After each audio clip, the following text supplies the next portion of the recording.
to Charles Krauthammer. Reaction has been pouring in from all over the country and from around the world following news of Charles Krauthammer's death yesterday. Tonight, Fox News media analyst and host of Fox's Media Buzz, Howard Kurtz, looks at how the Krauthammer style of analysis has shaped the way news is covered today. Good evening, Howie. Brett, good evening. Charles Krauthammer was a powerful voice at this network, but it was in his writing for the Washington Post and Time magazine that he may have had his greatest impact on the journalism business. Left-wing commentators viewed him with admiration, and for those like liberal Post columnist Gene Robertson writing on the same subject, a little nervousness. I'd always give it my columns, another read or two, because I knew that Charles would attack. You know, he would sort of pre-attack all the weak points in the argument and pick them apart. He fits into a tradition. If you think about people like Bill Buckley and what Bill Buckley meant for conservative thought in this country. Then you come to people like Bill Safire, who came out of the Nixon administration. He began as a Walter Mondale speechwriter and a New Republic writer before his views evolved.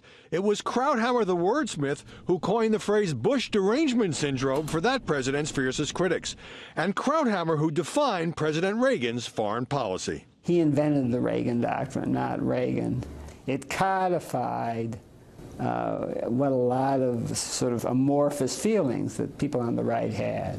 Krauthammer took plenty of flack for his steadfast support for the Iraq War and was very tough on President Obama.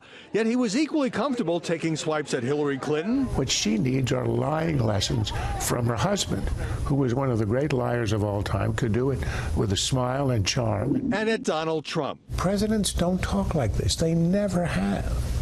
This is what it sounds like when you're living in a banana republic. But he occasionally praised President Trump as well. As New York Times columnist Bret Stephens said, the game for him was philosophical, not partisan. His conservatism was never about getting Republicans elected. He ranged widely as a writer, from his beloved baseball to a cheeky column called In Defense of the F Word.